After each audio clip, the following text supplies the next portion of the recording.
I know, but I just can't even imagine, like over at the Capitol, I used to be able to smoke right in the hearing room and sit in there for Yeah. hours at a time and be all smoky, Yeah. I know now I'm like so sensitive to it. I just have little tolerance for cigarettes. Oh, I hear you.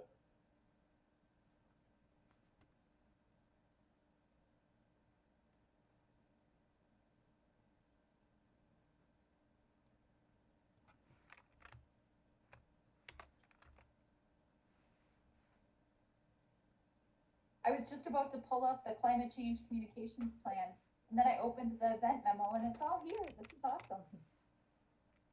There's the talking points from that. The team did a great job. Yeah, there's no reason to rewrite the will. Might as well just copy. I figure we just Yeah. copy and paste them right into the event memo because that's the yeah, those are the words that we're using.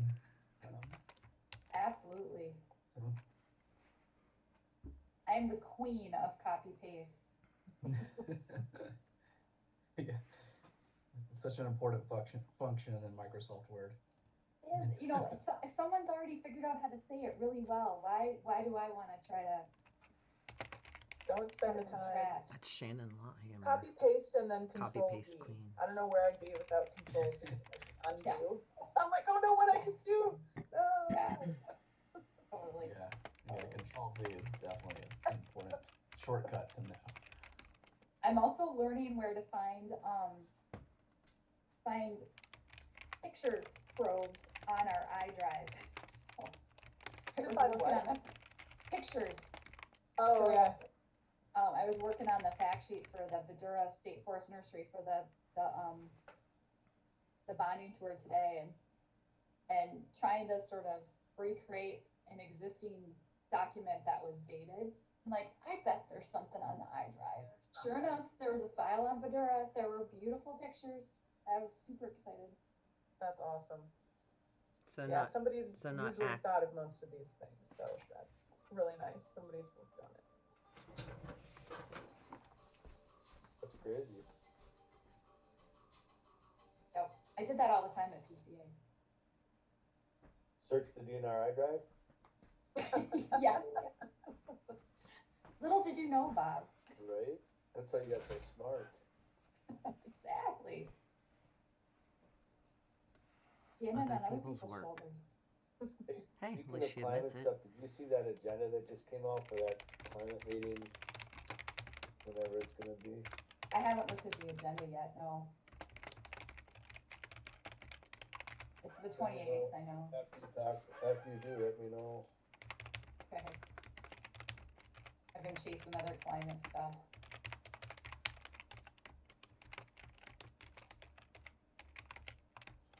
There's a meeting with I think it's Mintech tribal folks on Tuesday. I have a half-written email to Ann Pierce that all of a sudden the email was like, well, and I think DNR and Bowser are leading this meeting. I'm like, what? I was gonna show up just to, anyway. So. Yeah, how did that go? How did what go? The Faribault. Well, the Faribault thing was great. Yeah, it was really good. Good. Yeah. Yep. Yeah, we should find some time, Shannon, to talk about that stuff. I mean, the one thing that people are not talking about is what happened last year, right? They want to tout the biggest funding for climate ever, but okay, what did we learn? The Senate's not going to spend a lot of money on things. The House has their own ideas. How do you bring the House in? I would think if we really want to be successful, we try to come up with ideas that the House will support, and maybe they can run with, and we can tie on to or something. And Yeah, I'd love to have that conversation.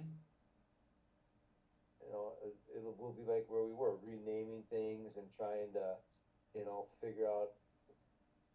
I don't want to piss off the House any more than we have to, right? Yeah. Jesus So. Christ. Yeah. Cause we can't just come up with a bunch of stuff that's not gonna be implementable, right? So, Yep. or if we wanna be successful, let's be successful, knowing what we are facing up front. Yeah, so, Totally agree. Are we still missing the commissioner and deputy commissioner and assistant commissioner? Yes, we are. I'm gonna text them. if they aren't here by 1:59, I'm out of here. No, this is the Bob Meyer show then. Pivot. It looks like we maybe are starting to get some guests joining us too, which is awesome. Sounds good. Well, welcome everybody. We will be starting in about 7 minutes here with our conversation. Thank you so much for joining us. We're looking forward to hearing from you, your questions and comments as well. We will have captioning available. If you just want to click on the 3 dots on the right-hand side of your screen, and then there'll be an alert, and you can just click yes on that, and then the captions should appear. And then again, a big reason we're having these is to hear your questions, hear your comments. So you can do that in the chat function, which is also on the right-hand side of your screen. Type your question in there, and then make sure to choose all panelists, and then everyone will be able to see your question or comment, and then we can answer it. So we'll get started here in about 6 minutes.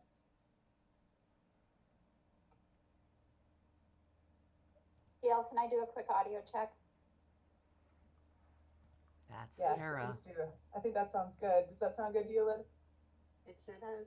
Thanks. Great, thank you very much. Like to do a But, quick audio and video check. Sure, let's see here. Can you hear me all right? See me okay? Yep, everything looks good. Thank Great, you. thank you.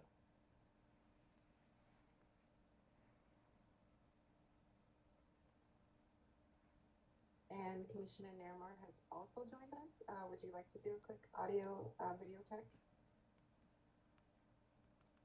Yes. How's that sound and look? Yep. Sounds and looks good. Thank you. Great. Thank you. Welcome, everybody. We'll be getting started in just 1 minute. Thank you so much for being here. Okay, well, it is 2 o'clock, so we will go ahead and get started. And I just want to welcome everybody.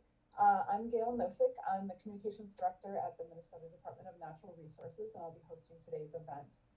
The theme of today's office hours is the role of public lands management in addressing climate change. We've been starting to have these monthly events always with the theme, and so we're excited to tackle this theme today. A few housekeeping items for you. If you'd like captioning for this event, you can go ahead and click on the 3 dots on the right-hand side of the screen. That's on the bottom right of the screen. And then you can click the multimedia viewer. And then if you get a screen that asks you if you want to continue, you can click yes. And the agenda for today's event is that we will have Commissioner Stroman make a few remarks, and then we will open up the floor to questions and answers, because that's one of the main reasons that we're here, is to hear from you. So if you would like to ask a question, use the chat function. So that's also on the bottom right-hand side of your screen, and just type in that question, and then click to all attendees. So that's the way that everybody will be able to see it. All our panelists and attendees will be able to see the question, and then we'll be able to answer it. And then alternatively, if you'd like to verbally ask a question, you can use the raise your hand function, and then our moderator can unmute you. So with no further ado, I would like to introduce our panel. We have Commissioner Sarah Stroman, Deputy Commissioner Barb Nairmore, Assistant Commissioner Jess Richards, Assistant Commissioner Bob Meyer. I like how when I say their name, they appear. And Assistant Commissioner Shannon Lothammer. So with that, I will pass it over to Commissioner Sarah Stroman for some opening remarks. Well, thank you so much, Gail, and thanks to the folks who have joined us here this afternoon for this September edition of our Commissioner's Office Hours. And we're really pleased that you have taken some time to be with us here this afternoon. One of our goals in doing these was really to compensate during this time of COVID for the opportunities that we're missing out and about in the communities to interact with Minnesotans and talk to them about their interest in natural resources and hear from folks. And so this is one opportunity we can make available in a virtual world to make sure that as a leadership team, we're still able to have those connections. So appreciate you all making time to connect with us this afternoon. As Gail noted, it is Climate Week this week, and so we are focusing this particular conversation this afternoon on the issue of climate change and climate solutions and how DNR is involved in that. And I want to really welcome you all to this conversation about climate. I have been enjoying personally Climate Week. On Monday, Assistant Commissioner Lotthammer and I were able to join some local community partners and Representative Rick Hansen and some nonprofit partners in the city of Eden Prairie to plant a tree. We're really focusing our climate messages this week on the power of trees as climate mitigators, focusing on those natural and working lands solutions for climate. And so planting a tree in the city of Eden Prairie, which is one of the cities that has received one of our Emerald Ash Borer grants, was a great opportunity to highlight that theme and to note the particular importance of trees as climate mitigators in the face of loss of many trees to emerald ash borer. And then here just this morning, I had the opportunity to join some of our forestry staff at the Bedura State Forest Nursery for a tour with the House Bonding Committee. And so kind of out of the community forestry to the large-scale reforestation initiative, another nice opportunity to highlight the work and the contribution that State Forest Nursery makes to growing and planting trees in Minnesota. And it was a great opportunity to talk a little bit about the investment in that facility that the legislature approved last year, $2.5 million in general fund funding to help enhance capacity there and to boost production from 4 million seedlings a year to 10 million seedlings a year. So really excited to talk about that and again to focus on trees as climate mitigators. I will also note here that hopefully in the conversation, Assistant Commissioner Shannon Lotthammer does serve on the climate subcabinet teams that are working on natural and working lands climate solutions. And so, I know she will have good insight about some of the things that the state is considering. I do want to plug that we are actually in a public engagement opportunity for people to come to our Minnesota climate website and provide some input about potential climate solutions and ideas. So really also hope we can talk a little bit about that opportunity and encourage folks to take advantage of that. So really, I think, again, the main purpose of today is to hear from you about your thoughts and questions about what DNR is doing in the climate space, about natural and working lands solutions for climate change. And so, Gail, I'll throw it back to you and we can open up the conversation.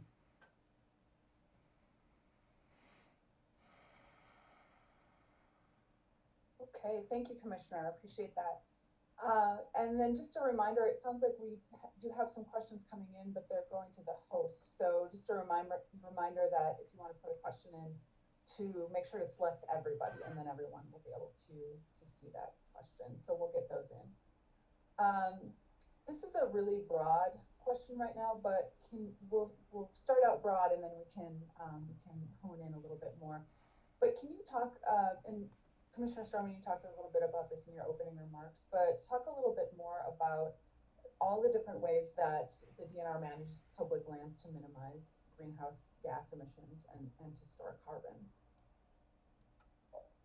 Yeah, well, what I will say, and what I'd like to do actually is invite my colleagues here maybe to talk about what's going on in each of our divisions, because I think that's one of the exciting things at DNR, that this is really a priority focus for us to look at both mitigating climate and enhancing resilience and our ability to adapt. And so, Shannon, maybe you want to lead off on some of the things, but forestry is doing many things, Parks and Trails is doing many things, Fish and Wildlife and ecological and water resources. So maybe we can do a little bit of a round robin with folks highlighting things that are going on and with the divisions that they work with. That sounds great, and I'd be happy to start off, Commissioner. So I work with the divisions of Parks and Trails, Forestry, and our Operations Services division as well. And so just to highlight a couple of things that are happening within those three divisions, the Commissioner noted the work being done to really enhance the amount of conservation grade tree seedlings that are being produced at the State Forest Nursery. And the reason for accelerating and growing more tree seedlings is to be able to really promote optimizing forest coverage on forested lands, and then looking for opportunities to reforest areas that used to be forested and maybe are vacant or unproductive lands right now. And so the Forestry Division does a lot of work with public and private partners, also working with private landowners with private forest management activities to look for not just kind of adding trees, which is certainly important from a carbon sequestration standpoint, but also to promote forest health and also to promote the forest products aspects of long-lived carbon storage as well. So really looking at that full system of healthy forests, sustainable forest management, and then really tying up carbon even when forests are harvested for the working forests, looking for opportunities for that carbon to be stored in long-lived forest products or go into recycled markets and things like that. So it's an exciting time in forestry, and there's a lot that's happening in that area. And then also just thinking about how climate is affecting our forests already, and what do we need to do in order to ensure that our forest resources are healthy as the climate continues to change. So I'll shift real quickly then to the Division of Parks and Trails and highlight just a couple of things that are happening there. One thing is that the division really has a great opportunity with the naturalist programming that it provides at our state parks and state recreation areas to help Minnesotans engage in thinking about and planning for and sharing information about climate change. And so I know that our naturalists have developed some programs that really highlight how our climate is changing. And they're deploying that at various parks, state parks across Minnesota. One area where that's a particular area of focus is actually Nerstrand Bigwood State Park, because we're actually seeing in real time the impacts of climate change on that park. Minnesota has gotten wetter in recent years and will continue to get wetter. That's predicted with the climate models. And that's affecting the types of trees that are growing in Nerstrand Bigwood State Park and really impacting that park in a very visible way. And the Division of Parks and Trails is working with the Forestry Division and our Fish and Wildlife and Ecological and Water Resources divisions to think about ways to adapt the types of plants that are growing at Nerstrand so we can keep that forested cover and keep having the diverse biological diversity that's at that site, but recognizing that the types of plants that are growing there right now aren't the types of plants that are going to be growing there in the future. And the plants that are there right now are having challenges because of the changing climate. Then the last thing that I'll point out is with our Operations Services division, and that division is really in many ways sort of our back office part of the agency, does our human resources work and our financial planning and budgeting, and also does a lot of our facilities management. And in the division of Operations Services, we have a team that works on sustainability and really promotes sustainable activities and sustainable resource management across the agency. And in this case, I mean kind of our built assets and our infrastructure that we're responsible for. And so they track metrics like what is our water use and what is our energy use in our agency operations, and look for opportunities to really reduce our energy use so that in our operations, we're also doing what we can to reduce greenhouse gases and mitigate the effects of climate change. So just a couple of quick examples. I could go on and on and on, but I'll let my colleagues chime in with the groups that they're working with. And I'm sorry, I'm going to interrupt for just one really quick second because Shannon, while you're on the Parks and Trails and sustainability, I just have to share that I was at Buffalo River State Park on Tuesday, and what a great example of how we are kind of merging those things that you were just talking about, from the solar power on the shower buildings to the use of electric bicycles to deliver firewood and do other jobs around the campgrounds, to a green pollinator habitat trail too. So I was really excited to see some very fun and innovative and sound sustainability measures at Buffalo River State Park. Awesome. I can jump in here next. Good afternoon, everyone. Bob Meyer, Assistant Commissioner. I have the opportunity of working closely with our divisions of Fish and Wildlife and also enforcement. Kind of on the theme that Shannon started with on reforestation and looking at our planted communities, we're implementing a long-term vegetation monitoring network to understand how plant communities respond to climate change. It's really important as we look at managing our habitats and making sure our habitats are resilient. A couple of examples with the Fish and Wildlife Division. After some harvest work was done in the Kettle Lake Wildlife Management Area dominated by ash trees, we reforested with 12 native tree species common to southern Minnesota that may be better adapted to handle the warmer future that we're facing as we see it. Also looking at the habitat that animals need, rough grouse, for example, they really rely on thick snow to stay warm and hide from predators in the winter. One of the things we're focused on is providing more winter cover for rough grouse and other wildlife by planting more conifers. In the Moose Willow WMA and Hill River State Forest, we planted 20,000 conifers on a site that was wind damaged by storm and salvaged by loggers. These conifers will provide protection for the grouse in this aspen-dominated area. So looking at making sure our lands are resilient, not only for the plant and native plant communities that are there, but that we can continue to provide the cover and the habitat that the wildlife and the fish species need to survive and deal with warmer temperatures, be it lack of snow in the wintertime or warmer lake temperatures, earlier ice outs, things of that nature. We need to make sure that we're watching and working quickly on adapting to protect those species. I thought there was a question, but I don't know where it went now.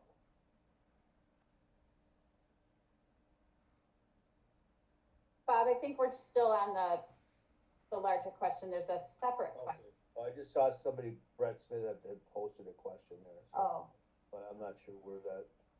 Oh, I see it here. I can ask that one after you're done. Yeah, I think let's finish this one. Yeah, no, that's kind of the themes there with Fish and Wildlife, and then also legislatively, right? I also coordinate our government relations activities. We're working proactively with the rest of our sister agencies and the climate sub-cabinet at the executive level, leadership level, to develop strategies and programs and search for funding to initiate all of these ideas and try to continue moving the dial forward, providing us the resources needed to work on climate. So I'm going to kind of stop there and I can turn it over to Jess. Thanks, Bob. Hi, everybody. Jess Richards, Assistant Commissioner. I work with the divisions of ecological and water resources and lands and minerals. And boy, I think we could go on forever with different things that are going on climate related in these divisions and all of the divisions of DNR. The ecological and water resources division, one big part of their work is water related. And so whether it's too much water or not enough water, I mean, we've been seeing extreme weather events on either side of, even this year, we've had extraordinary drought conditions followed up by flooding in southern Minnesota. And so management of water is a big issue for ecological and water resources as we look at drainage, working with farmers, working on permits. We have to, more than ever before, assume different volumes of water are involved and figure out how to manage that water on the landscape. So that's been a real focus for all of our work, whether it's the drainage issues or dam safety or whatever it might be. Another big thing with the Ecological and Water Resources Division kind of goes a little bit to what Bob was saying, and that's just understanding the health of our ecosystems on the landscape, and particularly areas where we might have strong biodiversity in the state. And so we do monitoring of those areas, and we've established monitoring over time to understand, what is climate change doing to those species or to that biodiversity in the state. What kind of actions can we take that might help those species, or are there different things that thrive better in different environments that we should be considering? With lands and minerals, a large portion of that division works on permitting related work, and again, for mining issues, and again, that is again having to assume a different state of climate with respect to water management, for example. And then the other part of that division is real estate, and they're working very closely on strategic land asset management with all the divisions within DNR. And climate is now one of the lenses in which we evaluate, whether we want to acquire a piece of land or something. Can it be a benefit for carbon sequestration, or can it protect a resource that might be otherwise affected by climate? And so that climate lens is really built in now to all of our work, from land acquisition to permitting to everything else. I'll maybe just pause there and we'll see what the questions were. Okay. Before I move on to that, Deputy Commissioner Naramore, did you have anything that you wanted to add to this overview before we move on to the questions? No, thank you, Gail. I think folks gave people an ample sense of the range of things, and so we should probably get to some other questions. Sounds good. One question we have is regarding line 3. If the DNR is committed to tackling climate change, as you've stated, why haven't the permits for line 3 been revoked? Assistant Commissioner Richards, do you want to start with that one? For Gail, I can start too, and then maybe Barb or Jess can chime in. And I think, I appreciate this question. I think it's one that folks are asking frequently right now, and I think it's really important to remember what DNR's role in the line 3 permitting is and what our role isn't. And so,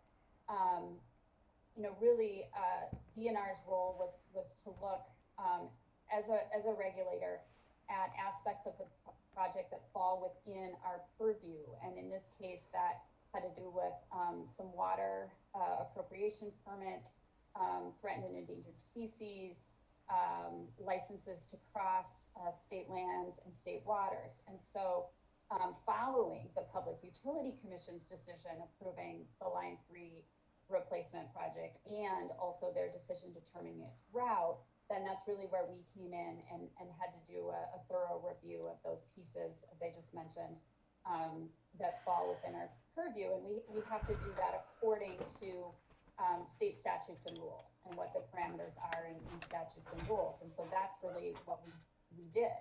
And in that review, we concluded that with the conditions that were placed in each of the permits, approvals, and licenses, that project impacts could be appropriately minimized and mitigated, meeting the applicable state standards, again, to those areas that were in our purview. And so, we did not have the opportunity to sort of ask this question and apply it to the permits that we have.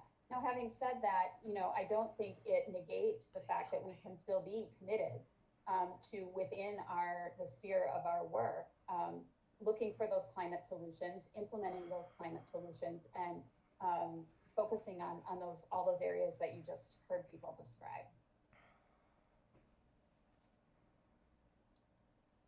And then I believe we have a question somebody would like to ask verbally. Jamie has a question. Liz, are you able to unmute her? Unmute them and let them ask that question? I think, can you hear me now? Yes. Okay.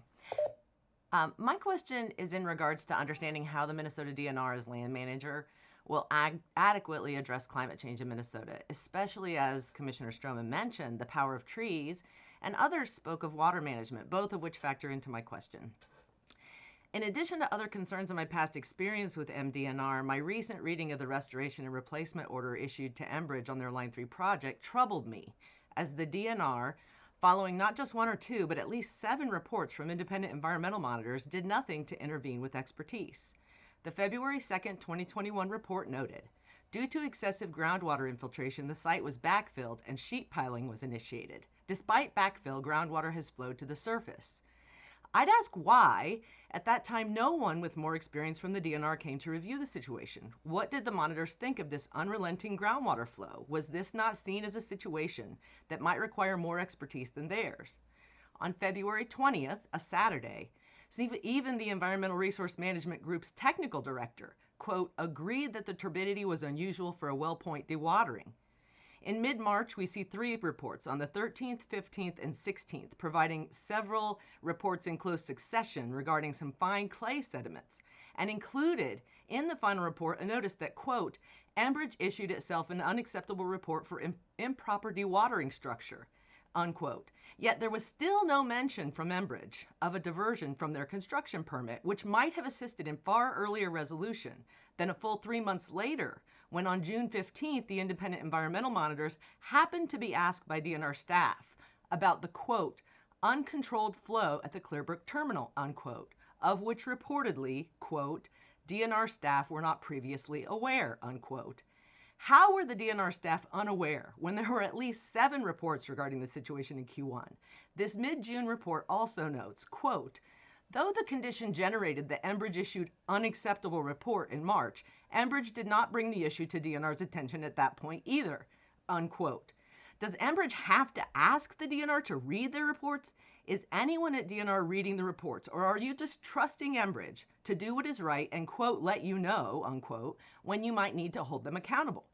Mr. Deneen took action the next day, June 16th, demanding more information, and the following day, the 17th, informed Enbridge to stop construction at this location. Why not stop all construction for all Enbridge work, finding such an egregious error that had gone without resolution by Enbridge for almost 6 months? A full month later, flow continued, which it does to this day, as a matter of fact, though a July 7th, 2021 email from Mergent, Enbridge consultant, noted that Enbridge was not monitoring flow or volume since March 18th, and the bore pit was found to be in excess of that allowed in DNR's construction permit.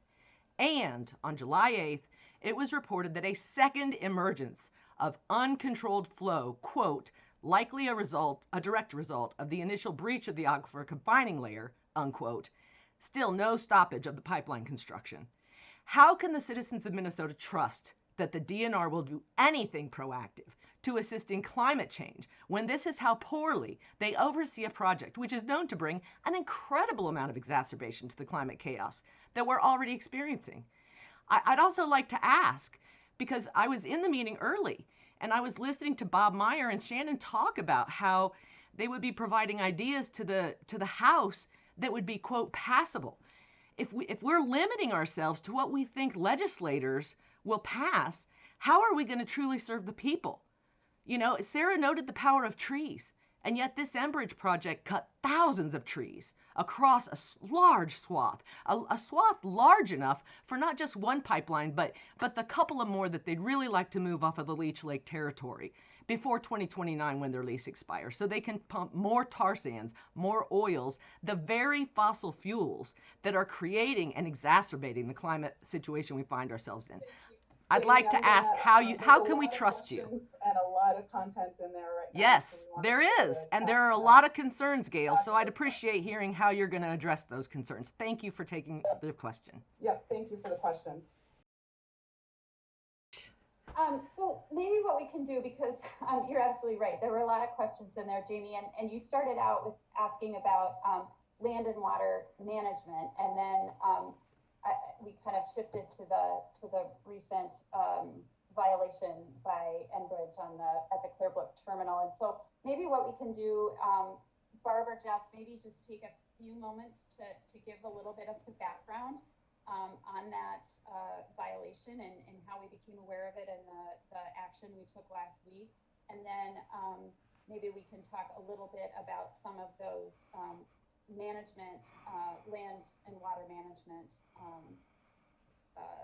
activities that were in the first part of Jamie's question.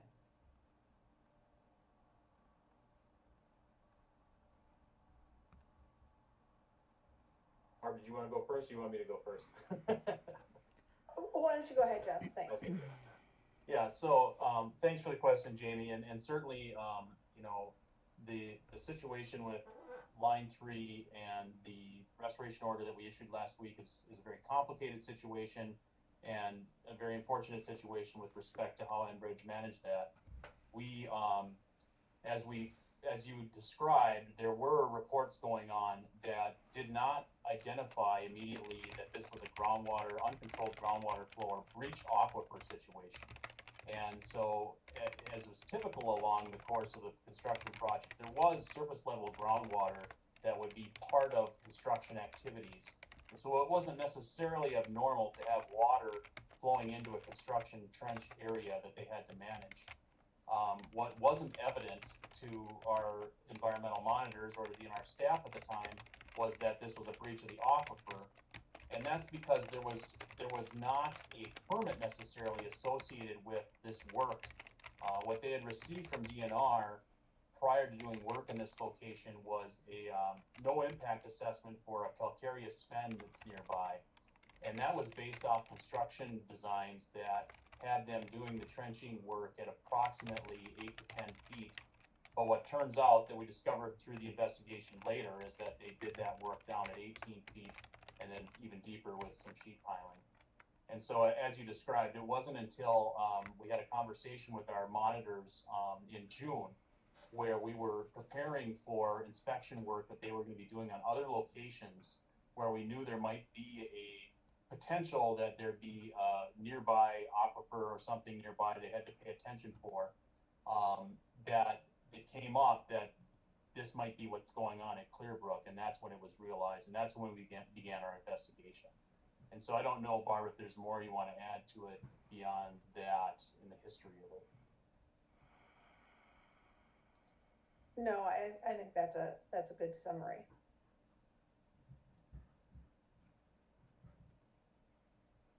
Maybe to the management question, I don't know, Shannon, if you want to just take a couple minutes and talk about some of the tools that we're looking to develop to help us better understand how various management actions might affect the carbon storage potential of, you know, our forested lands and grasslands, and maybe that would just give Jamie and others a quick flavor of how we're kind of integrating some of those tools into our land management decision making, and then yeah, we can move to another question. Sure, thanks, Commissioner. So to that point about land management and the activities that are going on, we're actually contributing and participating in conversations in a couple different fronts. One is that there's a group that is helping to support the work of the climate change subcabinet that Governor Walz put together as a part of issuing the climate change executive order that he did in December of 2019. And one of the things that action team, there's a natural and working lands action team that is a part of that effort.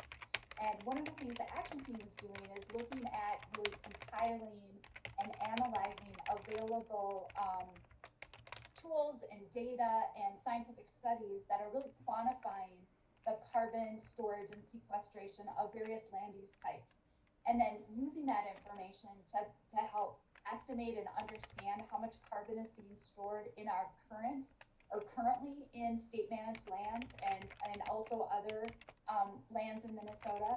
And then also using information about different land management practices to identify where might there be some opportunities to enhance that carbon storage heading into the future, whether it's adding diversity to prairies and grasslands because those more diverse plant communities hold more carbon, or things like, optimizing tree cover on forested lands, protecting peatlands and wetlands and wetland restoration projects, which can also keep that carbon that's there stored in those lands. So we're gathering that information. We're also partnering with others like the Minnesota Forest Resources Council that is in the process of working with the University of Minnesota on looking at forest management practices and opportunities there. The legislature also directed us to develop a report and recommendations by January 15th of 2023, looking at the carbon storage opportunities for state managed forest lands.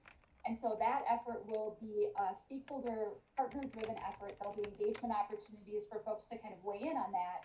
But again, another example of ways that we're collaborating with researchers and with non-governmental organizations and tribal organizations and other partners to really understand what the opportunities are, what the current state is, and then really identify some practices and goals going forward that we can strive towards to further augment the carbon storage opportunities on state managed lands, and also to look at the mitigation and resiliency components as well. Okay, thank you all for that. Another question in the chat from Brett. How is climate change being considered in the department's designation of lowland conifer old growth trees, given the significant amount of this type of forest and the potential for carbon storage and sequestration, especially given the potential for peatlands to be impacted? These are very significant storage sites for carbon. So Gail, I can maybe speak to that as a start, and then Shannon and Bob may both have some things to add on this one. But maybe for the whole group's understanding, because I'm not sure everybody necessarily has background on this question to put it in context. But so the Minnesota Department of Natural Resources has dual independent third-party certification on its forest management. And so as part of meeting the standards of those certifying bodies, there are many different requirements that we have to fulfill, but one of them relates to how we manage our older forests, whether it's old growth or the management of older forests that may not qualify as old growth. We've been going through a process of looking at the various forest cover types in connection with meeting those standards, and in particular, as this question relates to the lowland conifer old growth. So you kind of take those terms in sequence, and you know what we're talking about. We're talking about lower lying wet areas that tend to be dominated by conifer species. And so as we look at that, yes, we are acutely aware both of the climate change dimension in terms of the not just the potential, the actuality of these areas serving important sequestration role, and also the unique and important habitat types that they provide as well. And we're also aware of how climate change will likely affect the cover type, and taking all of that into account as we determine which portions of our lowland conifer types meet the standards for old growth protection, which ones perhaps don't meet those standards, but we might want to manage in particular ways to ensure that they can continue to serve both their sequestration and their habitat functions. And also, I will say, certainly not all, but a good portion of our lowland conifer old growth is school trust lands. And so another dimension of that that certainly relates to climate change is exploring, particularly for the school trust lands, but for all of our lowland conifer old growth, what the potential is for those lands in terms of carbon markets, and really seeing where we could potentially generate revenue, and again, uphold the sequestration role of those lands, and also the habitat functions. But Shannon and Bob, you may have additional details or other dimensions that you would want to highlight for folks.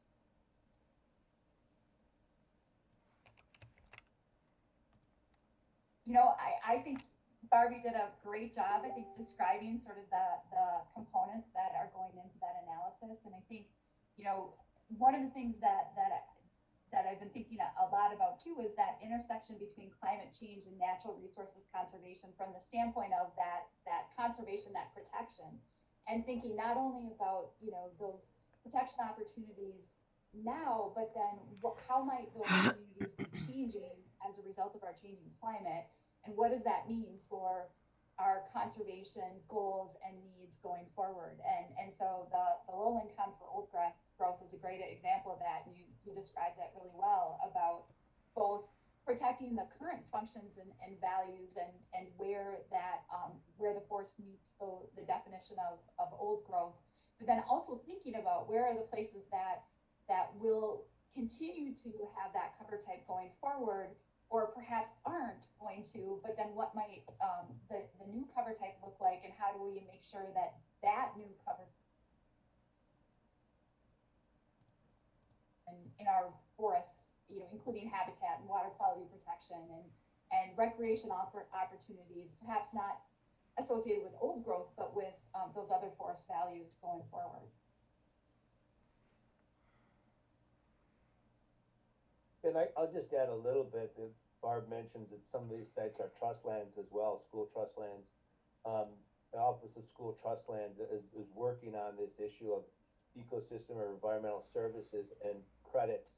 And just remind everybody that the peatlands S&A up in northern Minnesota are designated. We're designated by the legislature as school trust fund land. So that's 200,000 or more acres of peatlands that if once we can determine the carbon market benefit or how that works, in what I think is the near future, there will be not only permanent protections in place, but also revenues going into the permanent school fund as well, which is just stacking as many benefits on top of these activities. It just makes them that much more valuable. So there's a lot of opportunity, and looking at that habitat now and into the future is just critical. So I think that's a good summary of that issue for now.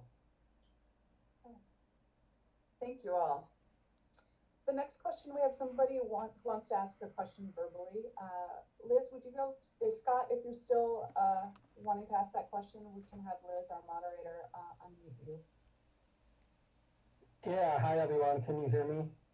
We can, thank you. Thank you. Yeah, I just had a few questions about the Line 3 situation. Given that both Enbridge and independent environmental monitors failed to disclose permit violations and an aquifer breach, why is the DNR trusting Enbridge to self-assess and report other possible violations and obstructions along the route? Will the DNR conduct an independent investigation of permit violations and reporting failures? Will DNR revoke Enbridge's permits until an independent investigation of all potential violations are complete? And why did it take you 5 months to discover that they had breached an aquifer that was gushing hundreds of thousands of gallons of water per day? And why did it take you 3 more months to disclose this information to the public? I know you already mentioned that you're kind of blaming the PUC for this, but I think it's kind of disappointing that all of you different state agencies are kind of blaming each other for this. It's like a big game of hot potato, right? None of you want to take responsibility for the damage you're inflicting on the climate here in Minnesota.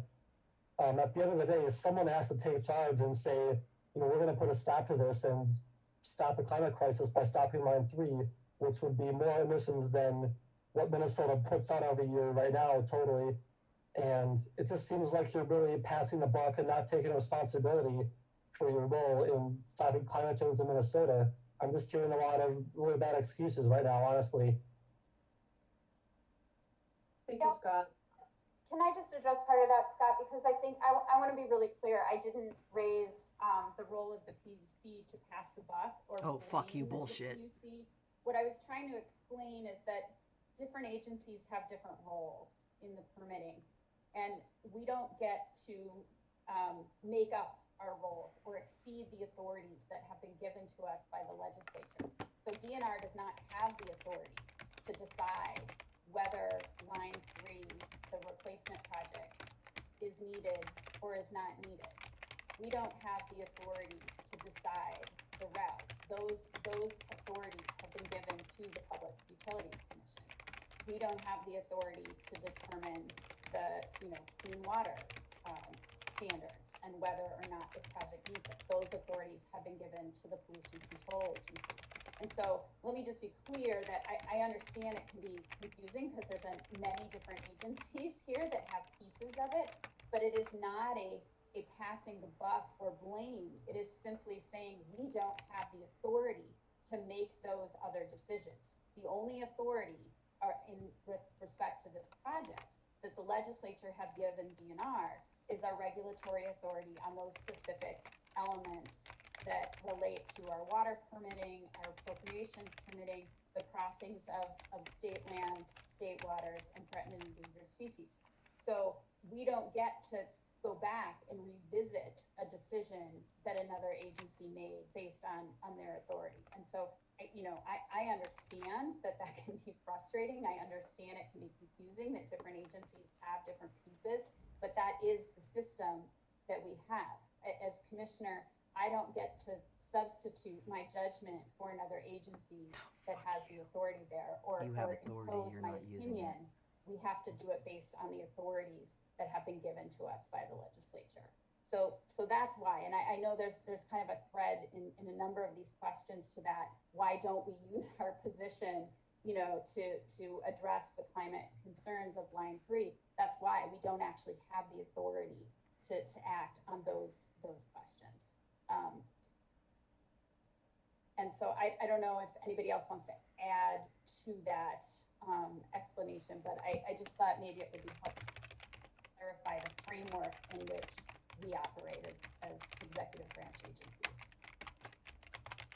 And Commissioner, I don't really have anything to add to what you laid out, but maybe picking up on that thread to answer a couple of other elements of Scott's questions here.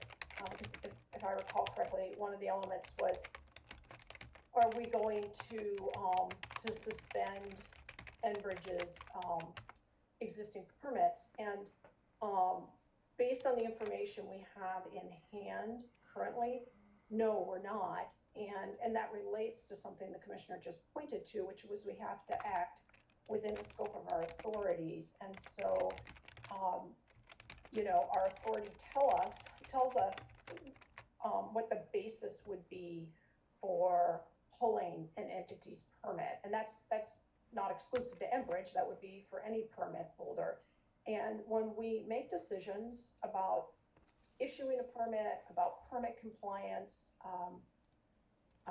and related matters, we always have to do that within the scope of our authority, and that's because that's our role as an executive branch agency. It's also because if we go beyond those authorities, we will rightfully be reversed by a court of law because we would have exceeded our authority. So that's what we look at when we make decisions about how to, whether to issue a permit initially and then how to manage that permit once it has been issued. The other thing, Scott, I heard you ask about was the inspection of the line. And I assume you're referring to the portion of the restoration order that we issued that requires an inspection of all portions of the line where there's any indication that the company may have dug beyond planned depth, to make sure that there aren't any other unreported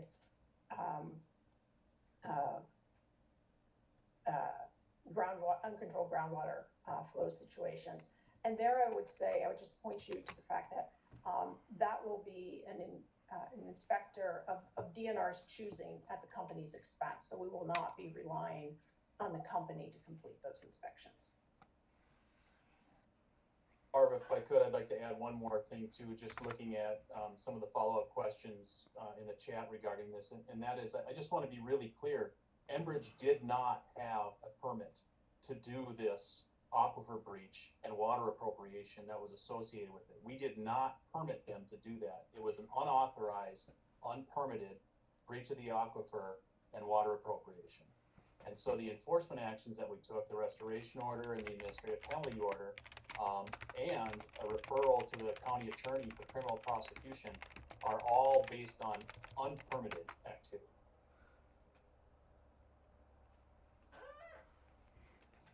You saw my question. How is DNR partnering and collaborating with the agriculture sector to help achieve climate goals?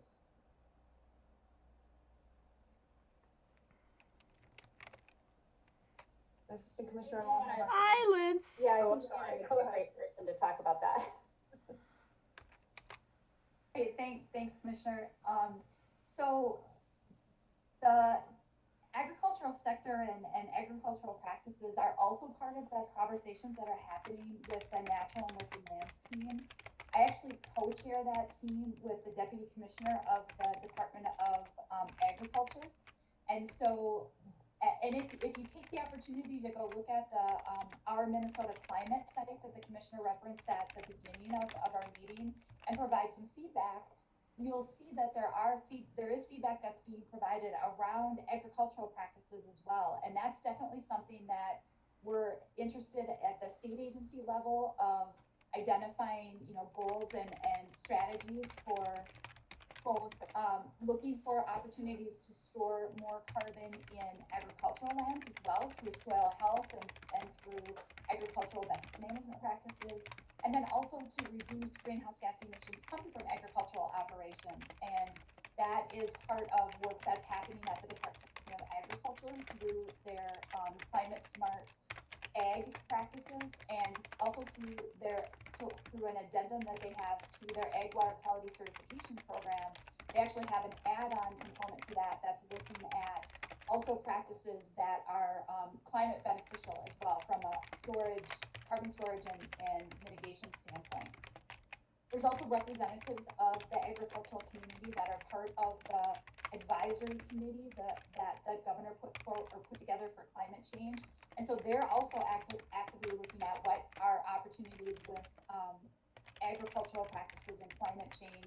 And it's been great to hear kind of more from my colleagues at the Department of Agriculture and Board of Water and Soil Resources, and then also from the advisory committee, the amount of engagement that's happening within the agricultural community, whether it's through some of the resource groups that help provide information to agricultural operations, or through things like the Minnesota Farm Bureau and conversations that they're a part of.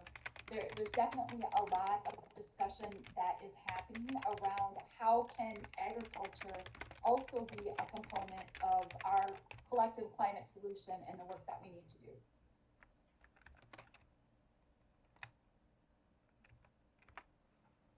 Another question here about measurement. What are some measurable impacts of climate change on Minnesota's natural resources?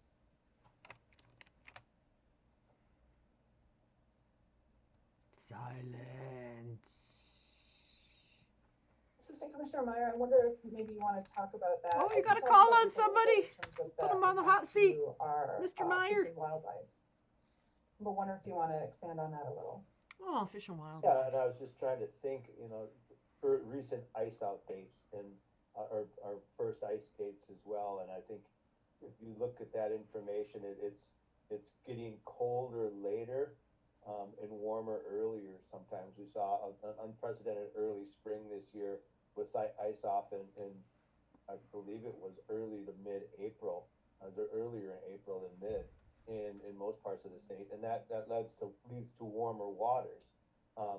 Fish spawn at different times, then more algae blooms. I mean, we saw a lot of blue algae blooms this year. People are really concerned about that because of the water warming faster. And then in the spring of the year, the precipitation runoff with the nutrients, those types of things. Also, just different, it causes the different patterns, right? If you look at the average weather during some of our hunting seasons, I know the small game season opened this past weekend, and it was warm. It was really warm up in northern Minnesota this weekend. No shit, motherfucker. Normal temperatures, but those types of swings really are starting to provide some changes to our ecosystems and in our habitats that we have in the fish and wildlife side of things. Let alone, Jess talked about the flooding and the water issues that we're facing, more severe storms, more frequency at times, and then the droughts as well. It's just this unpredictability that our climate is providing us right now, and that brings challenges to all parts of the agency as we look at it right now. So those are just a couple of ideas. Everywhere you look, I think you can find examples that have some impact or some thread back to climate change, what we're facing right now. Another place I would just add quick is the 2020 water report has some really good information in it about just the influence of climate on not only water in the state, but it talks a lot about just the temperature swings, particularly that the winter lows are higher, and in the sense that we're not getting as cold at night as we used to, which as Bob mentioned influences things like ice development, but also a lot of other factors in the state. So I encourage folks to take a look at that 2020 water report as well. Just another big one on the invasive species front is emerald ash borer, right? You need to have long periods of below zero weather to help deal with those critters, and we just aren't seeing that anymore, unfortunately. So it just allows other invasive species, particularly emerald ash borer, to survive, and then you have other problems where you see the EAB infestations into forest canopies, and then you have drought, and then you have forest fire, right? It's just these cycles that we're seeing, and hopefully our work and working together, we can change some of these things in the short term. Okay, probably have time for one more question here. Regarding the aquifer breach by Enbridge, you find them $3.3 million, which is roughly 1/1000th the price tag Enbridge is paying for the project, something Enbridge can easily pay. What effect does the DNR think this fine will have on the practices of Enbridge?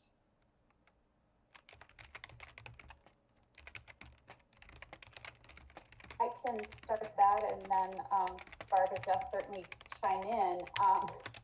And I will say, I don't think any of us have high expectations that fine is going to change the practices of a company like Enbridge or others. The reality is that was about the extent of what DNR has authority to do in this case. And Jess, you can probably break it down a little bit. We have very limited administrative penalty order, civil penalty authority in the case of appropriations without a permit. So we used what we had there. We used the restoration order to collect some additional, not necessarily penalties or fines, but actually dollars that we need to monitor and address the problems. And then obviously, as Jess mentioned before, forwarding the case to the county attorney as well. One of the things that really came to light, I think, to us as part of reviewing this case is that we would like to beef up the options that we have for enforcement in these kind of cases. And we did send a letter to legislative committee chairs trying to initiate a conversation about that.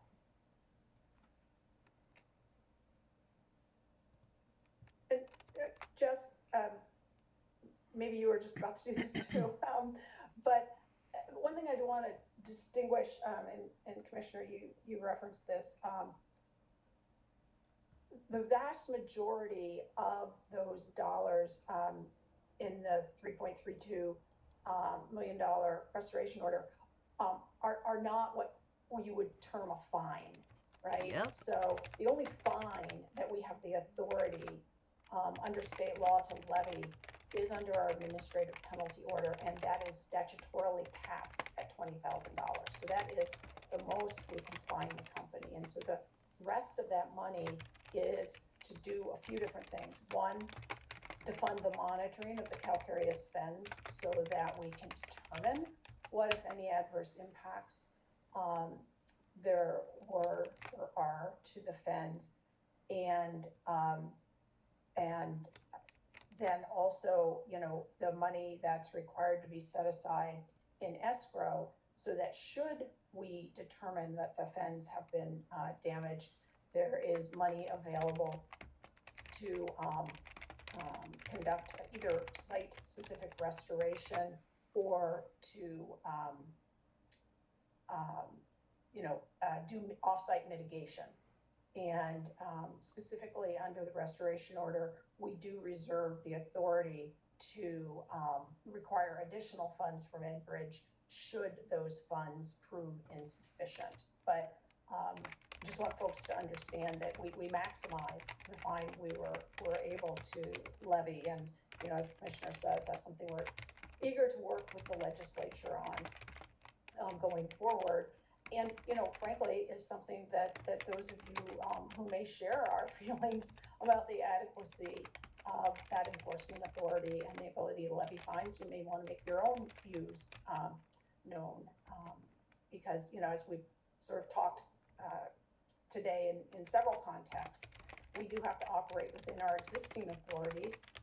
But when folks find those, you know, insufficient or maybe not current, then, you know, the place for those conversations and that really important debate and discussion and action is in our legislature. So, you know, I think we all can say we hope that those of you who have concerns with those aspects of state agency authorities will, you know, feel welcomed and encouraged to share those perspectives with your legislators, excuse me. All right, well, we are out of time. So thank you everybody so much for your participation and your questions and the conversation. So appreciate it, and we will see you next month. Have a good rest of your day.